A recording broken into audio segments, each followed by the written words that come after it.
Hello, good evening, ma'am. Good evening, Dr. Agarwal, ma'am. Hello, Prachi. Yeah, hi.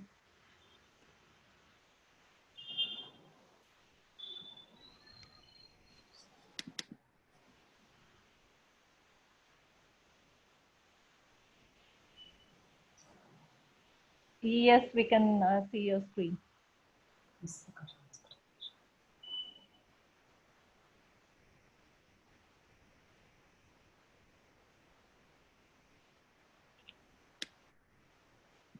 Ma'am, we have a short video, 2-minute video. So, can Yeah, fine. So, do you want me to share screen or stop sharing?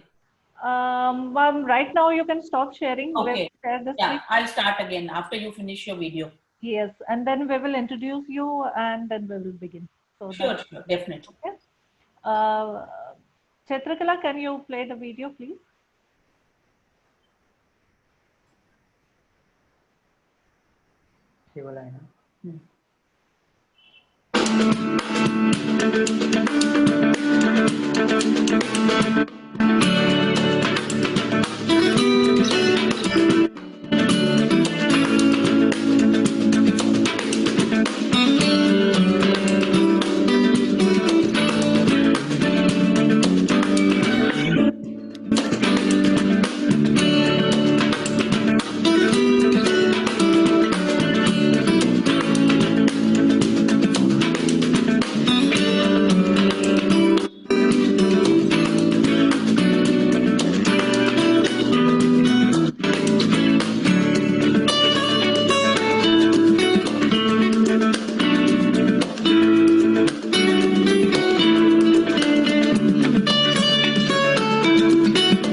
So thank you, Chitra. Thank you very much. And good evening, doctors, and welcome to today's webinar. I am very much honored to introduce today's speaker, Dr. Shweta Agarwal. Actually, ma'am needs no introduction. Ma'am is the director of Southern Gem Hospital in Hyderabad and expert in fertility and fertility specialist for almost 20 years now. Ma'am did her fellowship in Australia and also masters in reproductive endocrinology and infertility in Australia too. She was also working as a consultant fertility specialist and medical director at Pivot Medical Center in Perth. And today, ma'am would be presenting on a topic which is premature ovarian insufficiency. So over to you, ma'am.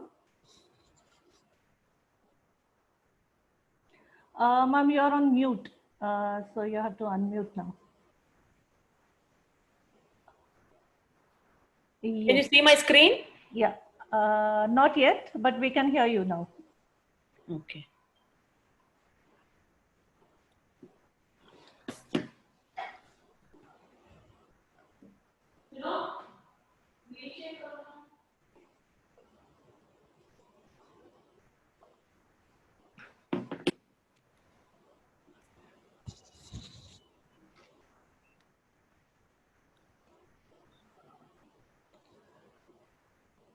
Ma'am, downmost there is a icon called as a share screen. Yeah, that's what I'm doing that same exactly that, and now I can share it. Yeah. Yes. Now you can see, isn't it? Yes, yes, we can. Yeah. Okay. So yeah, good evening everyone. And at the outset, I would like to thank Shield, Prachi, Kiran, and all the Shield members for giving me this opportunity to connect with you all. And also, I'm thankful to all the participants who have logged in today for the webinar. So today the topic is premature ovarian insufficiency. So what is basically premature ovarian insufficiency is a clinical syndrome where there is reduced ovarian there is ovarian function is reduced even before the age of 40. So we take 40 as a cutoff for menopause, but if the menopause happens before the age of 40, if the ovaries stop functioning before the age of 40, then we consider it as premature ovarian insufficiency. So the ovaries stop functioning, there is reduced the hormones which are produced by the ovaries, and so eventually we see all of these symptoms. So there are a number of terms which are used to define this condition. So if we do the Google search, we will find the same topic as being talked about under the terminology of primary ovarian insufficiency, premature ovarian failure, gonadal dysgenesis, early menopause, premature menopause. So there are a number of terminologies which are used to define the same problem. So what ESHRE did is, ESHRE, which is a European Society of Human Reproduction, in 2015, they did this consensus of premature ovarian insufficiency. They had this consensus guidelines. So when they did the PubMed search, they saw that this terminology was used for the first time by Albrecht in 1942, and since then a number of different terminologies have been used as I described. So but what they came to the consensus is, in the recent last decade, premature ovarian insufficiency is being used most often.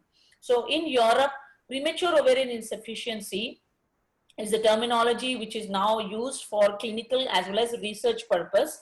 But when you look at America, they feel that primary ovarian insufficiency is more ideal terminology. So I think Americans still continue to use primary ovarian insufficiency, but for most part of Europe, it is premature ovarian insufficiency, which is a more acceptable term. Because what they think is, when you look at amenorrhea, it's like primary and secondary amenorrhea. So it's better to use a term premature ovarian insufficiency to describe this condition. So so eventually it's now premature ovarian insufficiency what we are using. So this problem is seen in about 1% of the women. So 1 in 100 women have the problem of premature ovarian insufficiency. And what basically happens in this, it's a hypergonadotrophic hypogonadism. So the main female gonads, which are the ovaries, the lack of follicles, and because of the lack of the follicles, there is no production of the ovarian hormones, particularly the estrogen, and eventually the hypothalamic pituitary axis gets activated, and there is more and more of the FSH and LH which is produced from the hypothalamus pituitary axis, leading to hypergonadotrophic hypogonadism. So this can either manifest in the form of primary amenorrhea. So the girls, young girls, even before they attain the menarche, if they run out of these follicles, they will present in the form of primary menorrhea. But sometimes they may have less number of follicles, so they may attain menarche, but eventually they may present as secondary amenorrhea when the follicles get completely exhausted. So this is characterized by menstrual disturbances in the form of either amenorrhea or oligomenorrhea, depending on the age of onset. And there is raised gonadotrophins, the FSH and LH, the gonadotrophins are elevated and estrogen levels are low. So we have to differentiate between premature ovarian insufficiency and low ovarian reserve. So patients with premature ovarian insufficiency also have low AMH, and patients with low ovarian reserve also have low AMH levels. But they are two separate entities, although they lie on the same spectrum. So there are two different group of people which need different managements. So in patients with low ovarian reserve or diminished ovarian reserve, these are the women who have low number of follicles. So they are going to respond poorly to our controlled ovarian stimulation. We are going to get less number of eggs and eventually poor embryos and lesser pregnancy rate. So, and these patients with low ovarian reserve often presents with regular menstrual cycle and low reserve. So somebody who is presenting with a regular menstrual cycle with low AMH, we cannot label them as POI. In order to be defined as POI, the patient has to have irregular menstrual cycle. Somebody with regular menstrual cycles, they do not fit into the premature ovarian insufficiency, and the requirements of the patients of POI are beyond just fertility. You know, they have got hormonal, low hormones, so they need hormonal replacement, plus fertility needs are also there. So we'll just look into that. So what could be the underlying? So whenever somebody presents with premature ovarian insufficiency, we need to see what could be the underlying cause. It could be some, quite often chromosomal abnormalities can cause premature ovarian insufficiency in adolescents. They can present with or without Turner syndrome, and about 10 to 15% of the patients present with chromosomal abnormality. So it's always a good idea to do a karyotype in this group of patients. They can present with Fragile X syndrome. So as we know, the Fragile X syndrome is an X-linked inheritance is there, and these patients may have a normal karyotype, but they will have pre-mutations of the FMR gene. So the fragile mental retardation gene, that's the particular gene which is there, and full mutation of this gene will lead to mental retardation. But when there are pre-mutations of this gene, the patients will have normal intellectual ability, but quite often they present with premature ovarian insufficiency. And this is seen in about 6% of the patients. Always we have to think about any autoimmune cause. There could be some autoimmune conditions, and this, or some people may have multiple autoimmune conditions together. So there may be ovarian antibodies. So this ovarian, the patient may be born with normal ovarian reserve, but because of antibodies, because of this high immune reaction, they could end up with a POI.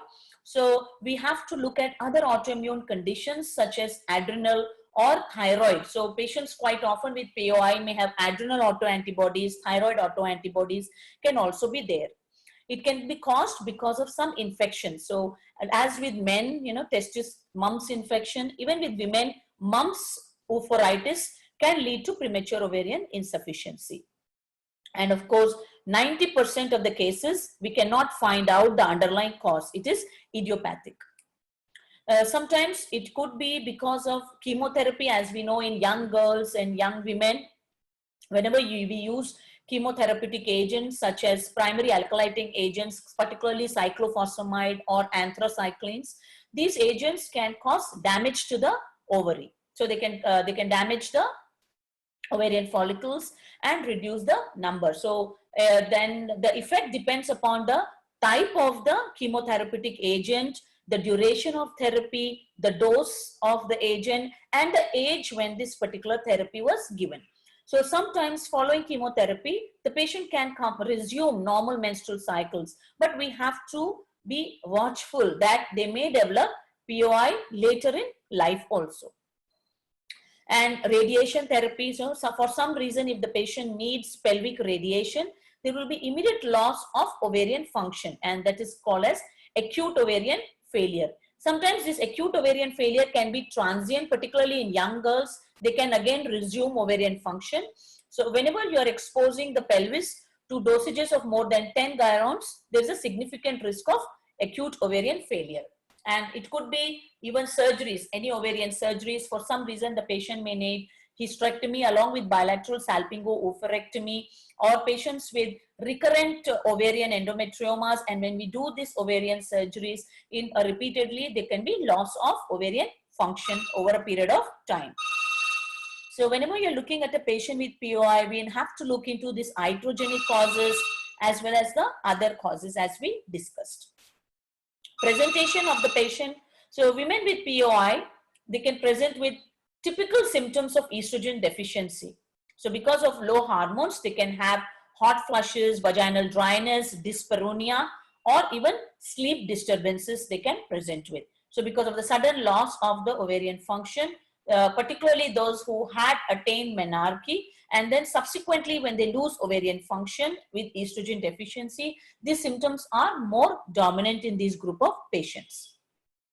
And these symptoms can appear intermittently, because when we look at these patients, they can have fluctuating ovarian functions. So, but if they have symptoms for some time and then they disappear, you cannot exclude the diagnosis of POI. So it can be intermittent symptoms can be present. And some patients with POI may not have any symptoms at all, particularly young women when they are presenting with primary amenorrhea. So when they are presenting with primary amenorrhea, they have never been exposed to estrogen, so they will not be experiencing the estrogen withdrawal symptom. So it's we have to bear this in mind when taking the history. So about 10% of the patients may present with primary amenorrhea, and in women who have regular menstrual cycle, and when they present with irregular menstrual cycle or prolonged periods of amenorrhea, this is something which you need to consider. So the presence of menstrual disturbances, you go for the next step of evaluation, which is your biochemical confirmation. So ESHRE in 2015 gave these guidelines for a proper diagnostic accuracy of POI was lacking. So all the different papers, if you look at, as confusing as is the terminology of this particular condition, similarly, it's very confusing, even the diagnostic criteria. What is the FSH cutoff level, what you need to take? So some studies are saying that you need to take FSH level of over 40. Some studies are saying different levels. So what ESHRE consensus, which we follow now, is patients should present with oligomenorrhea or amenorrhea of at least 4 months. So as we discussed in the beginning, low ovarian reserve or diminished ovarian reserve is a totally different entity, where the patient quite often presents with regular menstrual cycle and low ovarian reserve. But in POI, they need to have oligomenorrhea or amenorrhea of at least 4 months duration. And when she is presenting with these symptoms, you do your FSH levels if it is more than 25 IU on 2 different occasions, 4 weeks apart. So it's very important that you do the FSH levels on 2 occasions, 4 weeks apart, before labeling the patient as POI, and your levels of FSH has to be more than 25. And then once you have made the diagnosis of POI with your clinical symptoms and your biochemical evaluation, you need to do the chromosomal analysis, should be performed in all these patients. So karyotype is important to identify if there is any underlying karyotypic abnormalities, particularly looking for Turner syndrome, and also very important, you look for any Y chromosomal material. So whenever there is a Y chromosome material, then you have to do gonadectomy, very important to reduce the risk of cancer later in life. And all these women with POI, fragile X premutation testing is very important. You have to screen for thyroid antibodies, should be performed, whether it's an unknown cause or if you're suspecting an immune disorder. And once the patient is tested with TPO antibodies positive, TSH has to be checked every year. As we know, these women who have TPO antibodies, they may now have a normal thyroid function test, but eventually they may present with hypothyroidism. So yearly thyroid function, TSH, is what is essential in this group of patients.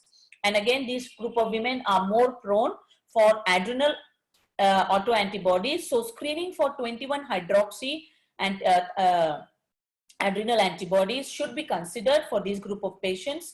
And if these patients are tested positive for either of these adrenocortical antibodies or TPO antibodies, you need to refer them to the endocrinologist. You have to involve the endocrinologist in the long-term management of these particular patients. And if these patients are negative for TPO antibodies or adrenocortical antibodies, there is no indication for retesting later in life unless until the patient develops any of the signs and symptoms of this endocrine condition. And also, whenever you're doing any sort of surgeries relating to the ovaries or any sort of chemotherapy, radiotherapy procedures are undertaken in the pelvic area, it's very important you consent the patient that there is a possibility of ovarian insufficiency later on. So this has got a lot of medico-legal implications as well. So now coming to the management. So now you've done, you know, the possible underlying cause. We know what we can do to evaluate this group of patients. Now coming to the management. So the management of the patients is divided into two parts. One is the management of fertility. So because they are going to have low ovarian reserve, they need some sort of help with fertility treatment. And second, because they are low on hormones very early in life, they are low on hormones. So they need hormonal replacement therapy. And why do they need this? We will discuss later. So these patients are going to be more at a risk of cardiovascular risk factors. And so they can reduce this cardiovascular risk. As we know, the estrogen hormone is protective for the heart. So because they are low in estrogen, they are going to have cardiovascular risk. So these patients should be instructed about that, and they should avoid smoking. They need to maintain regular exercise and maintain a healthy weight so that they can reduce the risk of cardiovascular side effects. This group of patients, when it comes to fertility, as we know, there will be intermittent ovulation can happen. So there is always, we cannot always tell them that there is no possibility of spontaneous conception. We cannot deny that. So they have a 5% chance of spontaneous conception despite POI, because there is sometimes intermittently there is a resumption of ovarian function. And even in my personal experience, I have seen a few patients of POI who had ended up with spontaneous conception, which is really lucky. So there are no known particular treatments which we can rely upon in this group of patients, because we cannot do anything about increasing the ovarian activity, their ovulation rate, or possibility of conception. So they are not definitive treatment.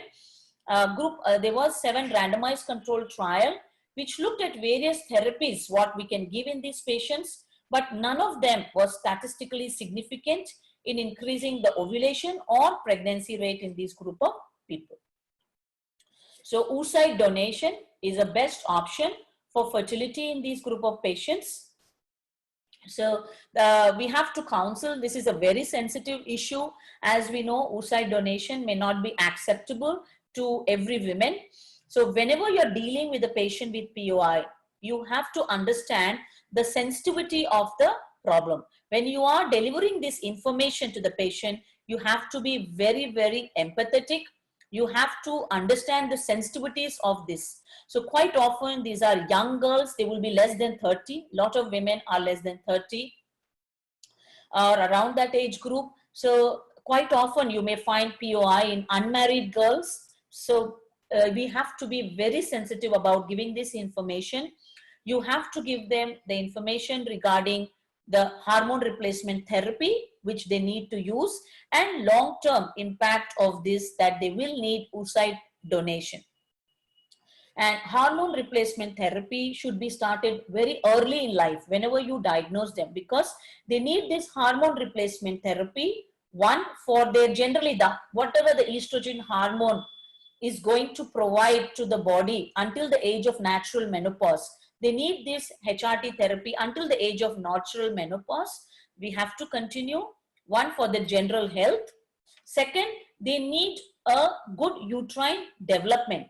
So already these women are going to go for oocyte donation. We do not want them to go for surrogacy also. So if they get proper hormonal replacement therapy early in life, they're going to have good uterine development, they're going to have good endometrial development, and endometrial receptivity is going to be good.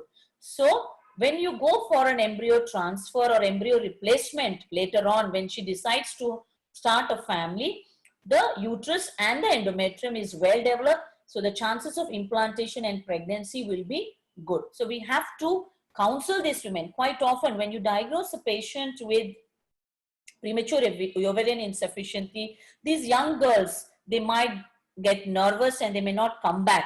So counseling is very important for this HRT treatment. So now what should be your pre-pregnancy evaluation? So women who are presenting for oocyte donation, we should properly evaluate this POI patient before you look at oocyte donation. You have to look at her karyotype, the thyroid and adrenal function. Women with Turner syndrome need cardiac evaluation. Quite often, as we know, patients may have, these Turner's patients may have some kind of cardiac abnormalities, even up to coarctation of aorta. So we had experience, a lot of women with POI, when we evaluated them, we found that they have some kind of cardiac condition, and then they eventually could not even go for oocyte donation as there was a risk to get pregnant. So it's before offering oocyte donation, complete evaluation of the medical and cardiac evaluation of this patient is very essential. We need to look at the blood pressure, the renal function, and all has to be assessed. These are high risk women, so they have to be managed. Once they get pregnant, they have to be managed appropriately in high risk pregnancy unit. Women need to be reassured that there is always a possibility of a spontaneous pregnancy. And idiopathic POI, or most form of chemotherapy, they do not show any high risk obstetrical or neonatal risk. In these patients, IUGR is more common as in oocyte donated pregnancy. So you have to have proper obstetric surveillance. And whenever you're screening these women, because it's an oocyte donation, the antenatal aneuploidy screening is based on the age of the donor and not the age of the women, as with all donated pregnancies. Whenever there has been POI because of radiation to the pelvic region, not only the ovaries, the uterus is also exposed to this. So the patient can have obstetrical complication because of the damage to the uterus, which could have happened with this radiation. So we have to keep in mind that these patients post-radiation POI, they have it's a high risk obstetric pregnancy. They may have IUGR or other obstetric complications. Patients with Turner's need to be looked at and managed along with a cardiologist. So after looking at the fertility and the pregnancy management, what could be the long-term impact of POI? Because of the estrogen deficiency, the negative effect is there on the heart, on the bones, the genitourinary, neurological, and sexual functioning. So the untreated POI, the overall life expectancy is low because of the cardiovascular risk and risk of stroke. So it's very important to counsel these women that they should go on HRT. So when there is reduced bone mineral density, so they need to be counseled about healthy lifestyle, weight-bearing exercise, avoid smoking, and they should maintain normal body weight to optimize the health. They should be given advice about a proper balanced diet, which is rich in calcium and vitamin D. And if needed, we have to supplement calcium and vitamin D. So that's the bone health. Cardiovascular health, you have to take appropriate changes in the lifestyle. All women with Turner's should be looked by the cardiologist for a congenital heart disease, and they should be evaluated annually, looking at their blood pressure, the weight, and the smoking status, and all other risk factors should be evaluated. So a cardiac evaluation, annual cardiac evaluation is essential in this group of women. It is going to have a significant impact on the psychological health of these women. So you have to counsel them. There's a negative impact psychologically on the well-being and the quality of the life. So whenever a woman is undergoing bilateral oophorectomy before menopause, it is shown they have neurocognitive decline and increased risk of Alzheimer's. So the estrogen is really important even for the brain. And plus, because of the estrogen deficiency, they're going to have loss of libido, They're going to have dyspareunia, which is going to add on to their sexual life, which is further going to add on to the depressive symptom. So local estrogen therapy, local vaginal estrogens can sometimes play a role. So it's very important that you have to give a psychological support, evaluate her whenever she comes to you, psychological status of the patient, and manage accordingly.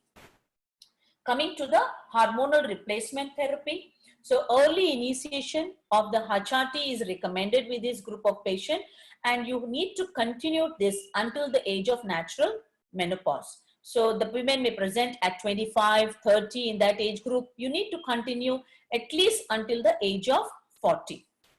And early HRT is going to help these young women so that they can get the maximum peak bone mass. And HRT is indicated for the symptoms where low estrogen, particularly even the local symptom.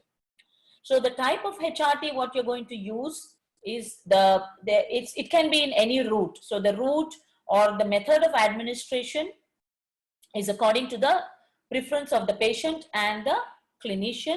And once you start the patient on HRT, you have to teach her how to manage it by herself and call her for an annual review.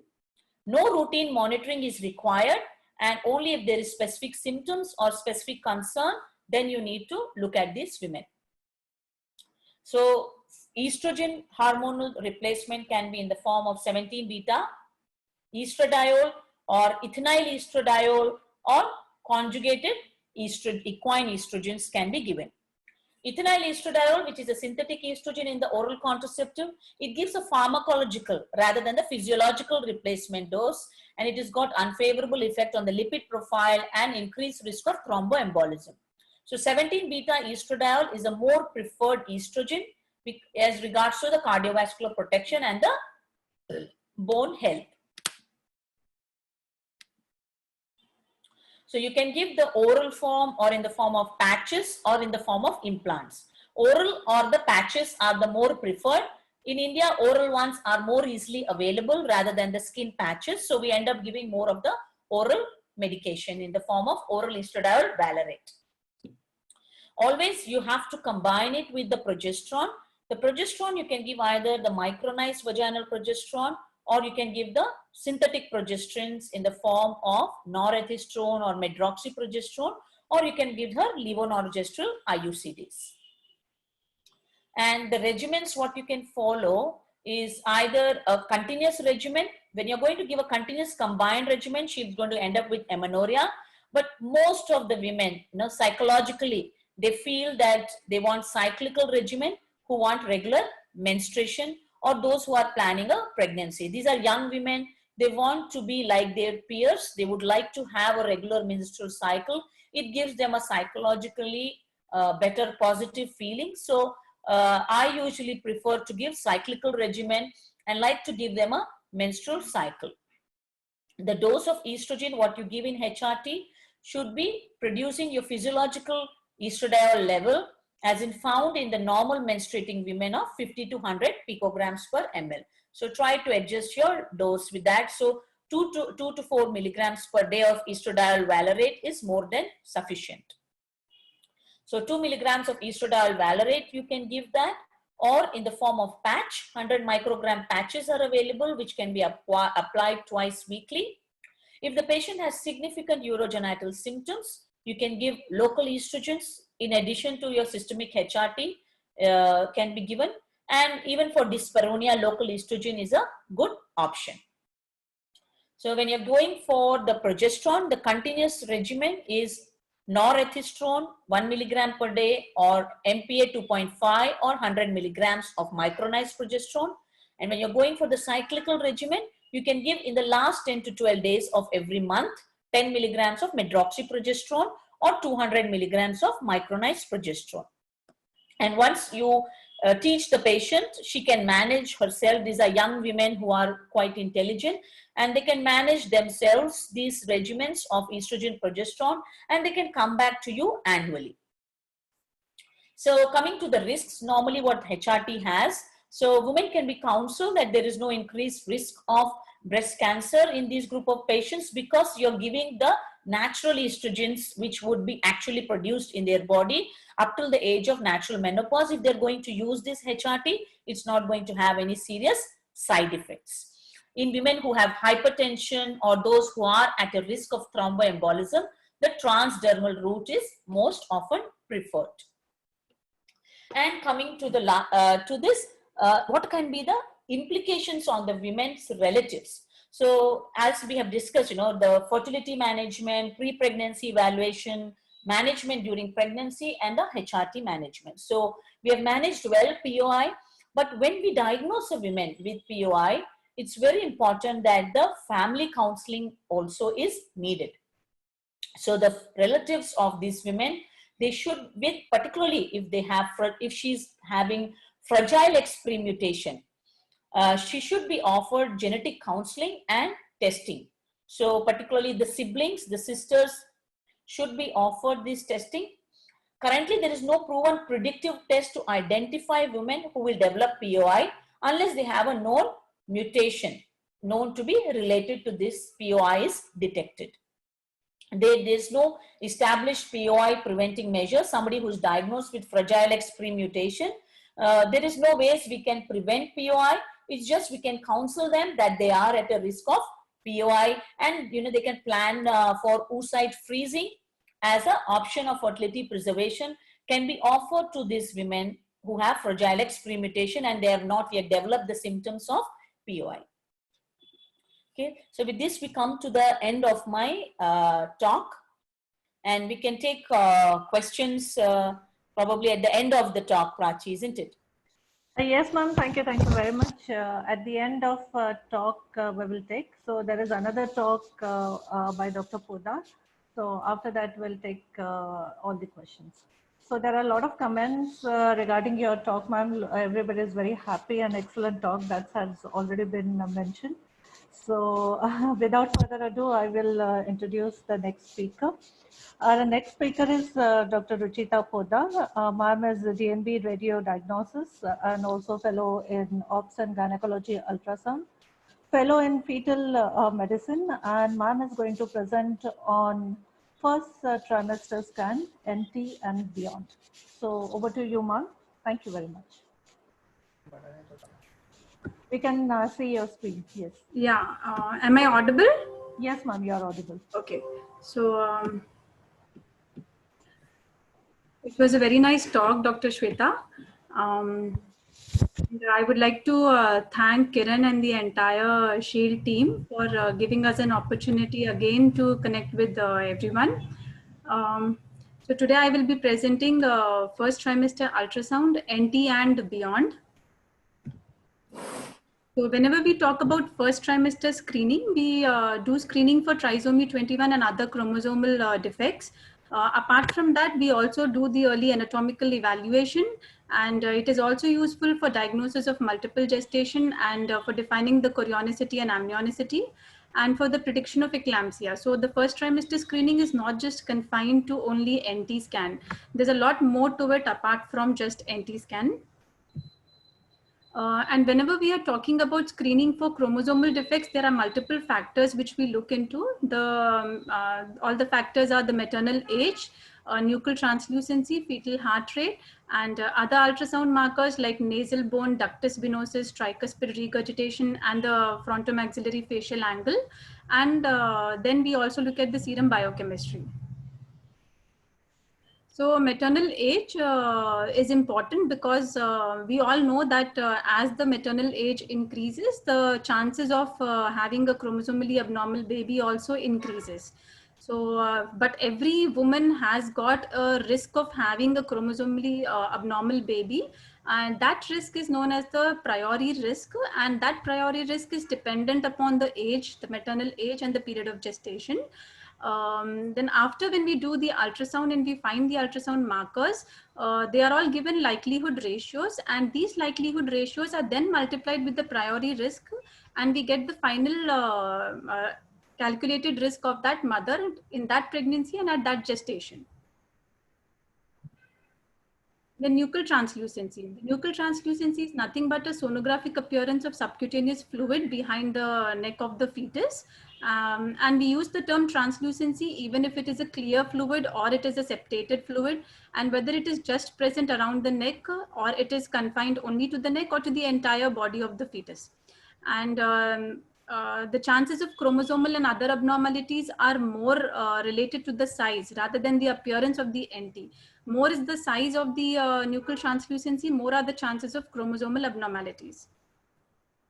So why NT? Because the better equipment is available. We have got better knowledge and better understanding of the embryology, and better high resolution probes. So the focus is shifting from the anomaly scan towards the NT scan, because we are able to pick up the anomalies better. We are able to identify the risk of chromosomal abnormalities in the fetus. And the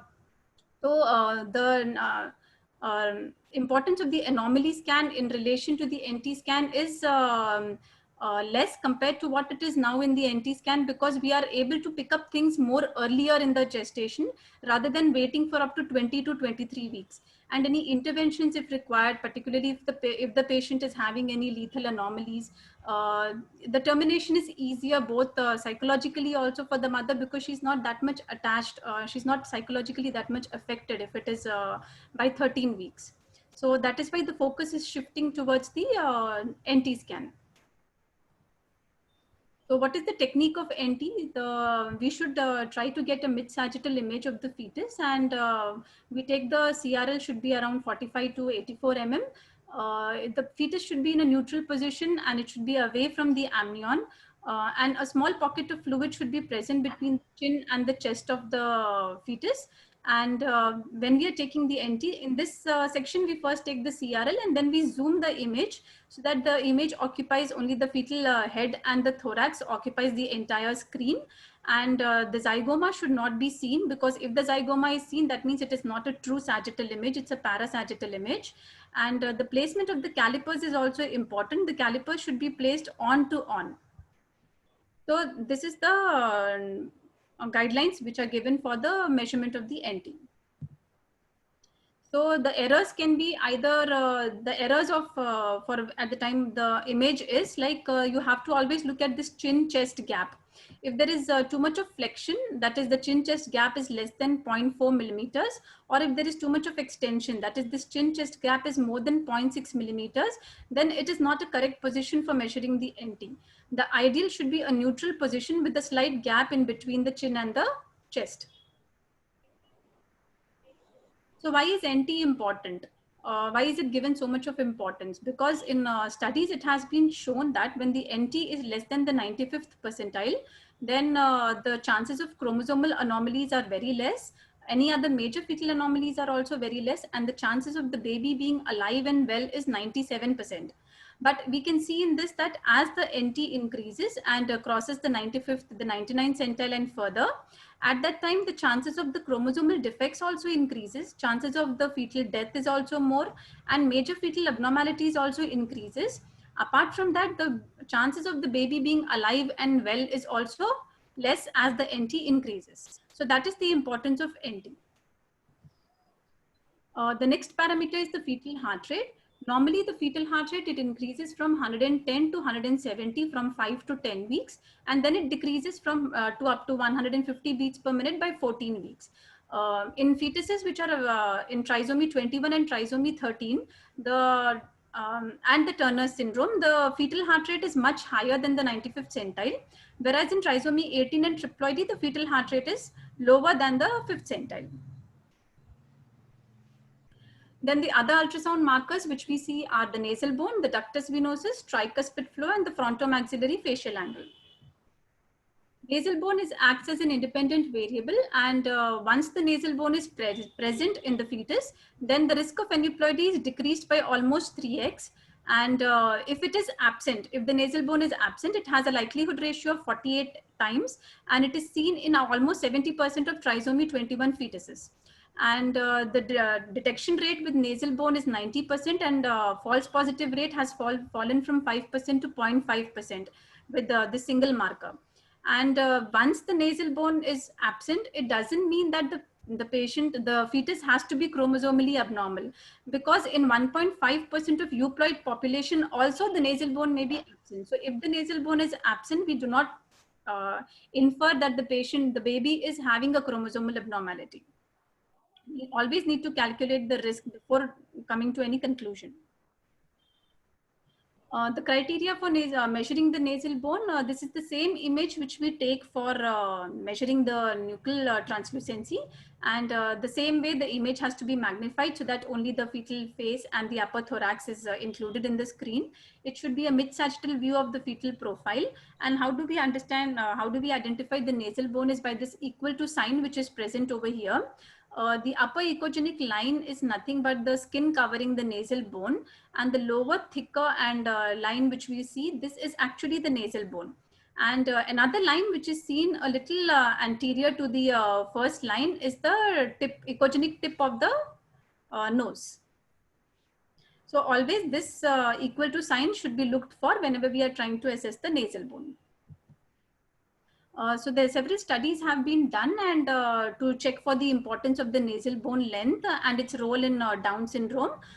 It has been shown that the nasal bone length, it increases linearly with the crown rump length, and it varies from around 2.48 mm at 45 millimeters to 3.14 mm at 84 millimeters.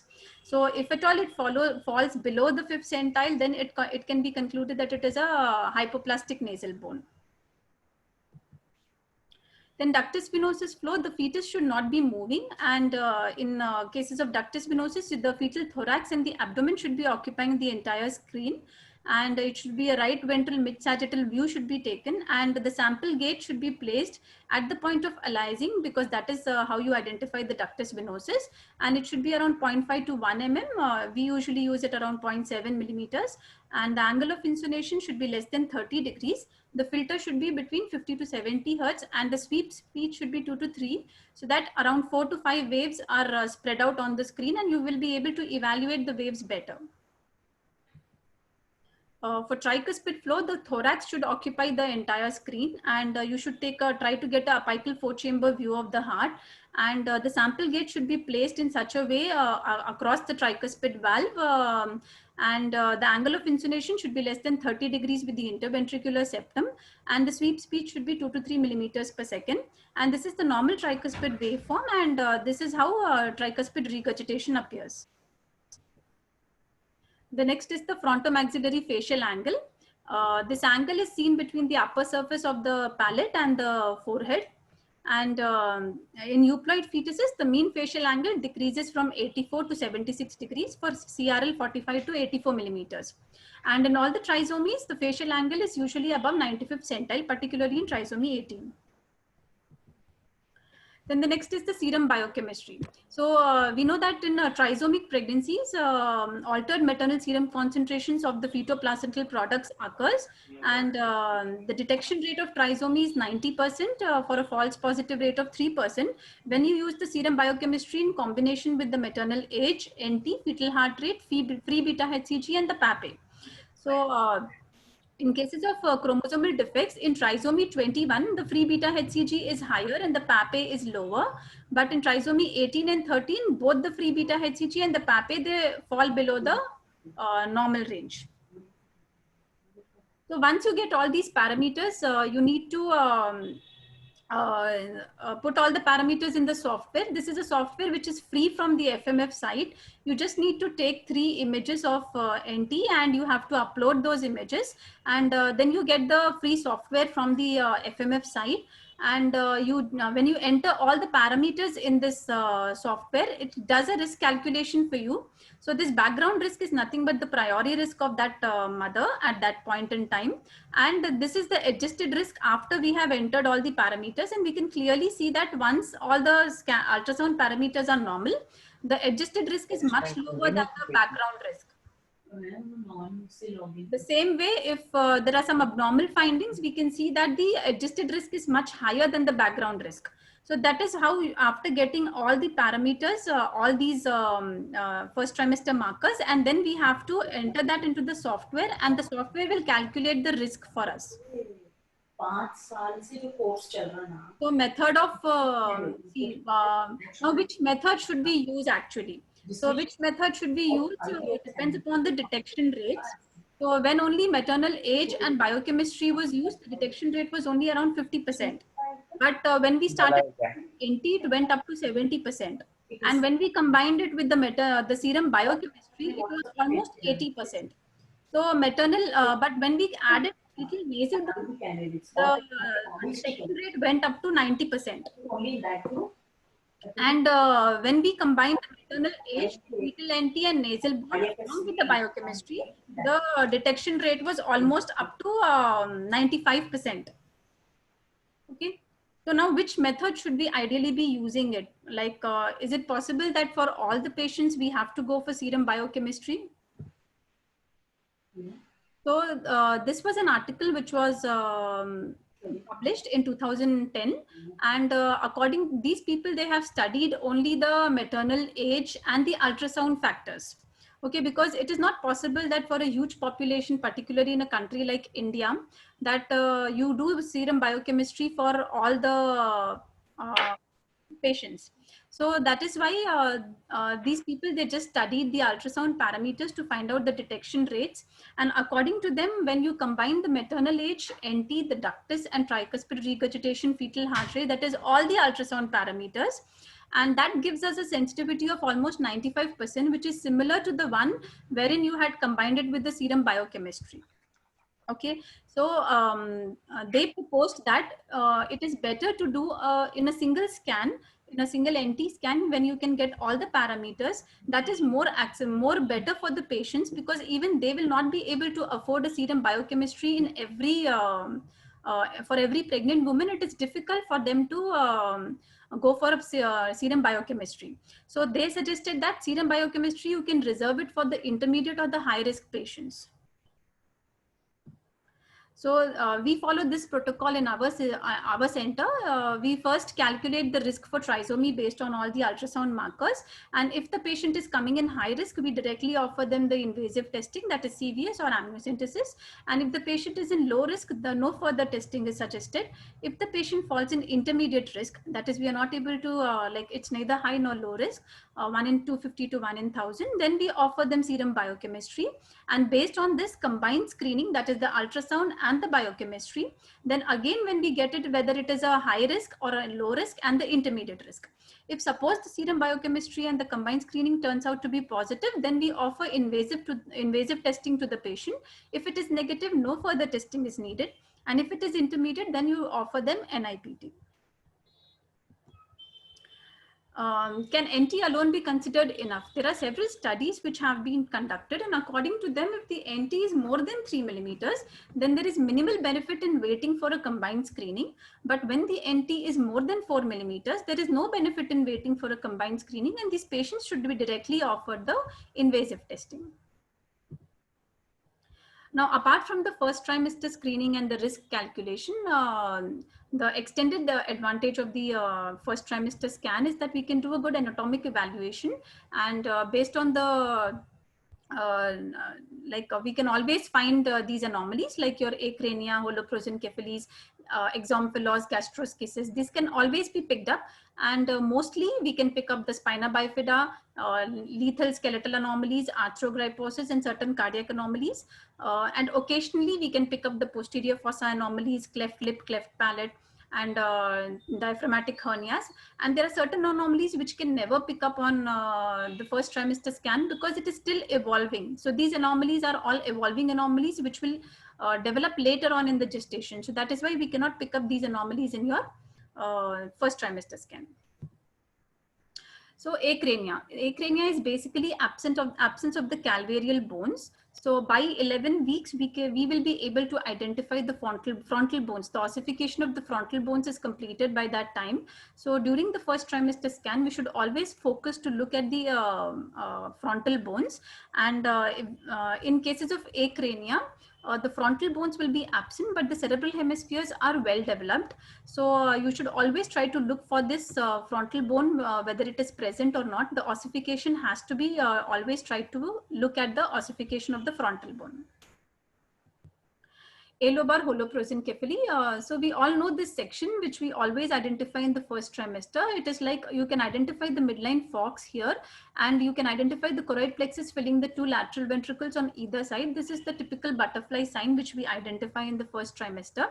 And in cases of holoprosencephaly, we know that there is the midline forks is absent, and the thalami are fused, and you have a single ventricle instead of two ventricles. So this is a fused thalami, and this is a single ventricle image. So whenever we are finding that the butterfly sign is absent, so we always have to think about Alobar holoprosencephaly, because this is a lethal anomaly.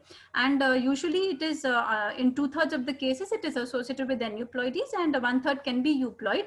And if at all the fetus is diagnosed to be aneuploid in this pregnancy, that there is a chances of recurrence in the next pregnancy up to 10%.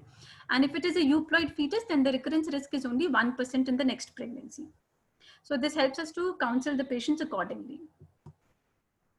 Now, exomphalos, normally physiological hernia is present up to 10 weeks, and that is less than 7 millimeters in size.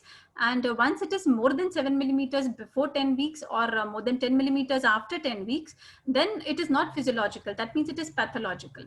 So in exomphalos, it usually persists beyond 12 weeks, and it is homogeneous and more rounded. And we can see that in exomphalos, the umbilical cord is usually inserted into the exomphalos, it can contain liver. When it contains only bubble, the chances of aneuploidies are much higher than when the contents are liver. So if only bubble is included, then chances are of it being associated with trisomy 18 are more likely. Gastroschisis, it's a defect in the abdominal wall, and you see that in the contents of the gastroschisis are usually bubble, and it is paramidline in location, and they are not covered by any membrane, as opposed to exomphalos where it is well defined. And the chances of aneuploidy are 0 to 3%, and you can find other structural anomalies in this, and you can always identify that the umbilical cord inserts to one of the sides of the herniation. Then coming to open spina bifida. So there is a new acronym IT, or the intracranial translucency. So it is nothing but the developing fourth ventricle, and it is bordered by two echogenic lines. So you have to identify these three lines and the two lucencies whenever you're doing the same mid-sagittal section, which you're taking it for measuring the NT and the nasal bone. So these three lines are the IT. This is the IT, the intracranial translucency. Basically, it is bordered anteriorly by the brainstem, and posteriorly this echogenic line which we see is nothing but the choroid plexus of the fourth ventricle. So this IT should always be identified in all the fetuses when you're looking for the nuchal translucency, and it has got ranges of 1.61 millimeters of at CRL of 45 millimeters to 2.15 at CRL of 84 millimeters. And this has got a very high specificity for detection of open spina bifida. And basically this IT gets obliterated whenever there is a spina bifida, because the entire brainstem is pulled down. Then there are few other signs also for detecting open spina bifida, that is the maxillo-occipital line. In this, what do you do? Again, you take the same mid-sagittal section, which you use it for your NT, and a line is drawn from the upper surface of the maxilla, and this line is extended up to the occipital bone. And in normal cases, the junction of the midbrain and the brainstem, it usually lies above the line. It should be present above the line, but because in open spina bifida, the entire brainstem is pulled down, so that's why this junction, this goes below this line, the maxillo-occipital line. So this is an indication that it is you're dealing with a case of open spina bifida. The other useful signs are the brainstem and the brainstem occipital bone diameter. So in normal cases, the brainstem diameter, this is the brainstem diameter, and the brainstem occipital bone diameter is from the posterior border of the brainstem till the occipital bone. So in normal fetuses, the brainstem diameter is much lower compared to the occipital bone diameter. But in cases of spina bifida, this brainstem diameter is increased and the brainstem occipital bone diameter decreases. Then there is a new sign called as the crash sign. This is published in 2019. Basically, what it says that because the entire brainstem is pulled down in open spina bifida, what exactly happens is that the posterior border of the brainstem, normally in normal fetuses, the posterior border of the brainstem should be far away from the occipital bone. And in cases of open spina bifida, because the brainstem is pulled down in the posterior surface, it keeps moving posteriorly and reaches almost up to the level of the occipital bone.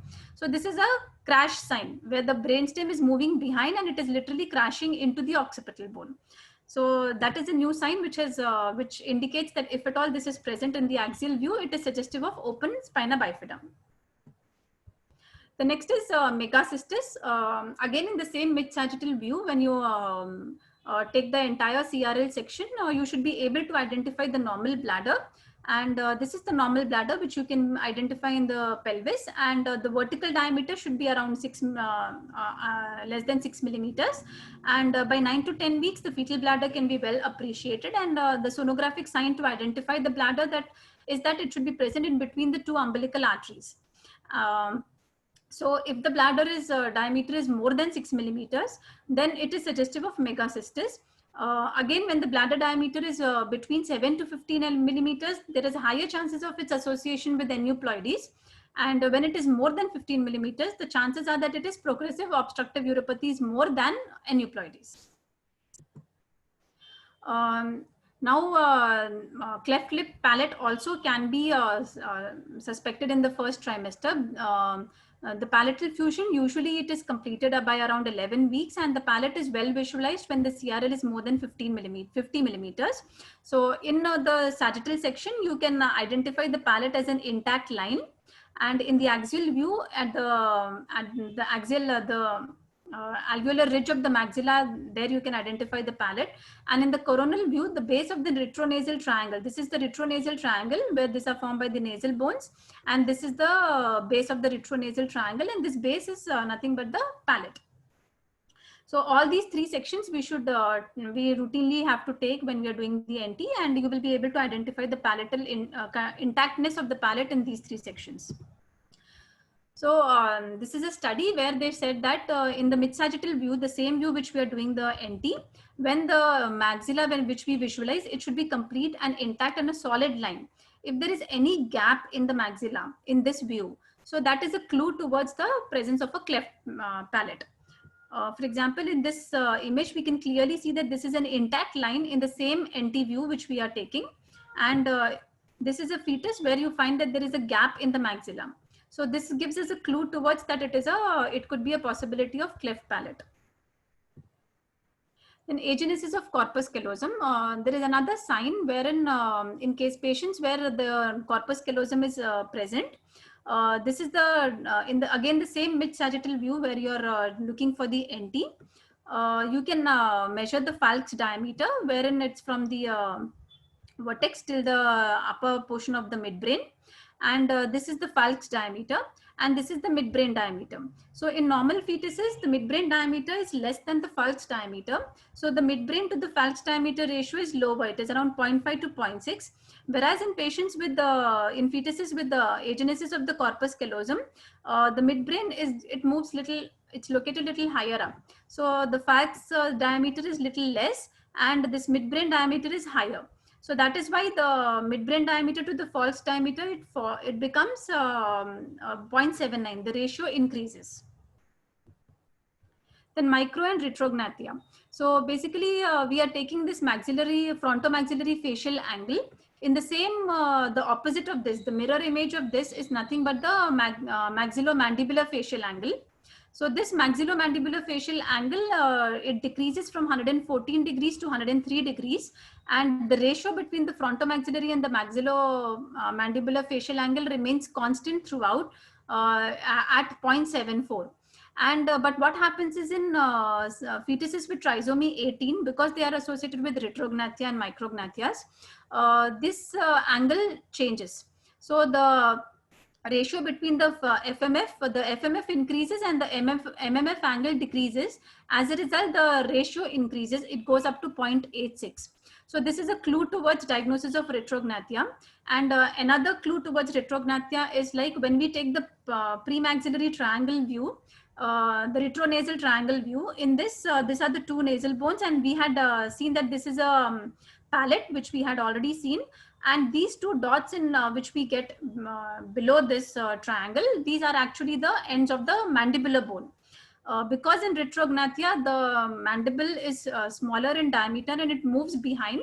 So you find instead of these two dots and the mandibular gap in between, you find it as a solid line. So this is a clue towards the diagnosis of retrognathia. So if we look carefully at these signs, we can pick up many of these signs like in the first trimester itself. Another clue for micro and retrognathia are that the maxilla nasion mandible angle. In this, you take it from the maxilla, and this is the nasion, and then you take it up to the mandible. So this angle is up to 11 degrees, but in trisomy 18, it increases and it averages to around 16.6 degrees. Now fetal echo. In the first trimester, basically we have got very limited views but with the advancement of the equipment and with the advancement of technology and higher resolution probes and with the 3D TVS probe, now we can get significant views of the fetal heart as well in the first trimester itself. So this was a paper which was published in 2017 and according to them, they focused on early evaluation of the fetal heart. And the salient features of their study were that the congenital heart disease, heart defects are the most common fetal structural anomalies, and they are associated with chromosomal anomalies and genetic syndromes. So a complete cardiac examination should be made as a part of routine fetal anatomy scan at the 11 to 13 week scan. The ultrasound findings which are suggestive of cardiac anomaly are that when you have increased nuchal translucency, when there is a abnormal heart to chest area ratio more than 0.28, or there is a deviation of the cardiac axis which is abnormal, or you find abnormality in the ductus venosus that either the PI is more, or if there is a reversal of the A wave, or when there is tricuspid regurgitation, all these findings are suggestive that you should look for the cardiac anomaly in the fetus. So according to their study, when they studied the patients, and they realized that by 10 weeks, even up to 10 weeks, as early as 10 weeks, you can identify the four chamber view in the fetus. And by 12 weeks, 100% in all the fetuses, you will be able to visualize the four chamber view and the outflow tracts, and the aortic and the ductal arches, and also the caval veins. All these can be visualized by 12 weeks. And by 13 weeks, you can even identify the pulmonary veins. So they said that the cardiac defects which should be detected in the first trimester are the transposition of great arteries, the double outlet right ventricle, and the hyperplastic left heart.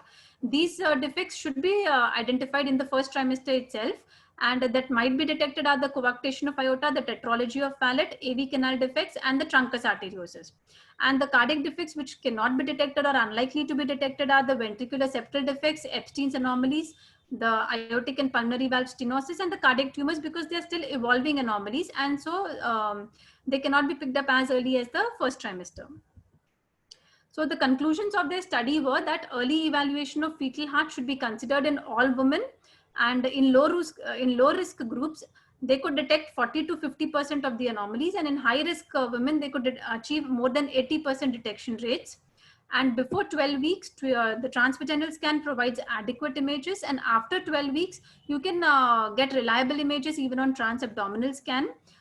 Four chamber and outflow tract views are the most important planes, and they should be identified from 12 weeks in almost 100% of the fetuses. And additional views can be obtained from 13 weeks onwards, and they can be used for your high risk patients. Whereas low risk patients, the four chamber and the outflow tract views are sufficient. So the take home messages are, the screening and the diagnosis are rapidly shifting to the first trimester. A midline sagittal view, it's a single view but gives us maximum benefit. And the first trimester ultrasound markers can yield 95% sensitivity with 2.5% false positive results. And we should reserve the biochemistry for intermediate risk and indeterminate cases.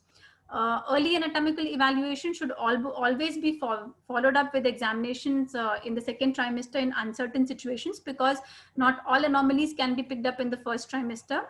A basic fetal echo comprising of the 4-chamber view and the outflow tracts should be incorporated in all first trimester screening exams. And there is a need for increasing the knowledge and standardization of the first trimester screening methods. Thank you. Thank you, ma'am. Thank you very much for that excellent presentation. Many comments for you too as well, and many questions also. So we will directly go to the question and answer session now. The first question is to Dr. Shweta Agarwal. This question is consistently coming, that if in case of a POI patient, how long the hormonal treatment to be continued? Okay. Yeah, hormonal treatment should be continued until the age of expected menopause. So most often we try to continue up till the age of 40. So whenever we start HRT, it's good to continue until age of 40, unless the patient wants to stop earlier, but preferably until 40. Okay. So beyond 40, is it recommended, or how to go about it? Yes, see, normally most of the women go through menopause around 45 to 55. Yes. So you can possibly stop around 40. Okay. Okay. Thank you, ma'am. The next question is, the patient's mother is diagnosed with breast carcinoma and the patient is with POI. So what about the HRT treatment and how to do the counseling? Yeah, see, somebody with the mother having a history of breast cancer, she's a high risk candidate for breast cancer. Particularly, you need to look for the BRCA1 and 2. So in that case, the further increased risk is there. So you have to counsel the patient, you have to weigh the benefits and the risks of going on HRT. So definitely she's a high risk candidate if you're going to put her on HRT. So that has to be explained to the patient, and if she understands and she's ready to take the risk and she wants to be on HRT, then you can. But then in that case, you can put her on a very low dose, or you can put her on patches which are going to give lower doses. Right, ma'am. Thank you. How about the treatment to the patients who completes a family at the age of 30 but presenting with POI? So this question has come. Sorry, can you be a little bit more loud? Hi, yes, ma'am. The treatment for the patient who completes her family at the age of 30 and she is presenting with POI. So what should be the treatment? This question is from Dr. Sudala. Okay, so for this patient who has completed, so when we are looking at a patient with POI, it is two components. One is fertility and other is HRT therapy. So as this particular woman has finished her family and the fertility is not an issue, we just focus on the HRT therapy for this patient. So we just give her the estrogen progesterone replacement therapy until the age of 40. From 30 to 40, you can counsel her that ideally if she goes on some HRT therapy, she's going to benefit, it's going to be protective for her heart, her bones, and she will not get the withdrawal symptoms and other things. So if she is agreeable and she understands, then she should continue with only the HRT therapy until the age of 40. Right, ma'am. Thank you. The next question is from Dr. Surbhi Agarwal. The question is, what is to be done when the family completed at the age of 32? Patient is now 38 years of old with amenorrhea, no menses with withdrawals with E plus P, FSH is normal, USG is normal, and ET is 5 mm. So what is to be done to counsel for her menses? So she's not a case of POI because her FSH is normal. Okay. So you have to see what could be the cause of her amenorrhea. You have to evaluate her as a case of secondary amenorrhea and see why she's not having a period. You look at her thyroid, you look at her prolactin. There could be other causes, if her, there could be local endometrial causes, tuberculous endometritis, anything. So you need to look at other causes other than POI for her amenorrhea, as her FSH is normal. And then accordingly, you can manage her. Right, ma'am. The next question is from Dr. Priya Kannapan. If the NT is high, that is more than 4 mm, should we wait for serum biochemistry report or directly go for confirmation test? So I think this question is to Dr. Poddar. Yeah, actually, if the NT is high, if it is more than 4 millimeters, then the chances of chromosomal abnormality are very high because it is already more than 95th centile. So it is in various studies, they have proven that even if you wait for biochemistry, it's like just killing time. So it is better that you go for an invasive testing because the chances of the biochemistry report also coming as positive is much higher in these patients. So it is directly going for a confirmation test like CVS or amniocentesis would be better. Okay. So the next question is from Priya Kannappan again. So do we do invasive test, CVs or amniocentesis? See, depending upon the patient's gestational age, because CVS is done up to 14 weeks and beyond which the CVS will not be very beneficial, we need to go for amniocentesis from 15 weeks onwards. So if the patient is ready, the CVS is always better. But if the patient, but the chances of miscarriage are a little higher in chorionic villus sampling compared to your amniocentesis. So depending on whatever the patient is comfortable with, if they are ready to go for the invasive testing like CVS, it is always better to go for chorionic villus sampling because you get the results faster. Because for amniocentesis, you will have to wait for up to 16 weeks. Right, ma'am. Thank you. The next question is from Dr. Shahin Sultana. The patient is 20-year-old primary non-consanguineous marriage at 16-week marriage at 16-week nasal bone absent. Her double marker test at 11 weeks show low. And what is the further management? Her double. Can you please repeat the question again?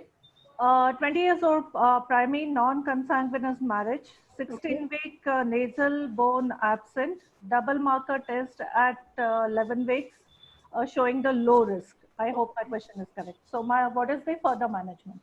See, again, you will have to do counseling for this patient because if her double marker test is coming as low risk, you always have to do a combined risk assessment calculation. So you need to combine this and you have to put it in the software and you have to get the final risk as I told you, and based on whether it is falling into low risk, intermediate risk or high risk category. So if it falls into the high risk category, you again go for the invasive testing. And if it is a low risk, you can give an option of invasive testing to the patient because once you tell the patient that the nasal bone is absent, they might be very concerned.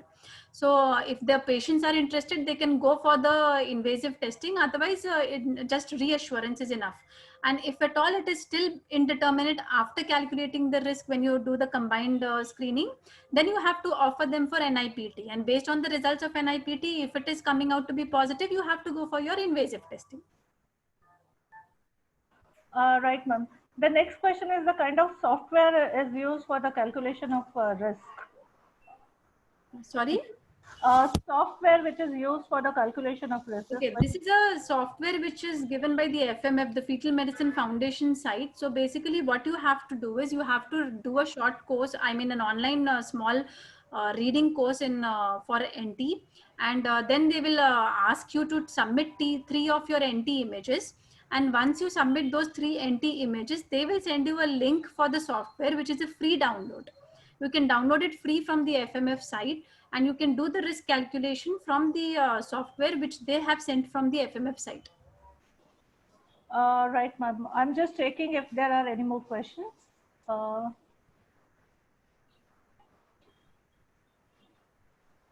There is one question. Patient is 16 years, AOM is 16 years. Now she is 20 years, amenorrhea. Since 4 months, USG shows premature ovarian failure. TSH and prolactin are normal. So how to treat this patient? This question is to Dr. Shweta Agarwal. Okay. So she's got 20 years of amenorrhea.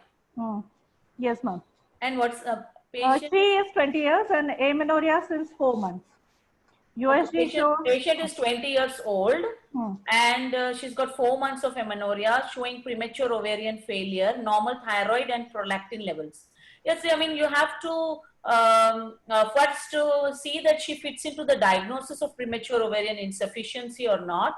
She's 20 years with 4 months of amenorrhea. So we need to evaluate her with her FSH and LH level. A young girl with 20 years of with 4 months of amenorrhea, if she's going to have her FSH of more than 25 IU on 2 occasions, 4 weeks apart, then she fits into the diagnosis of premature ovarian failure.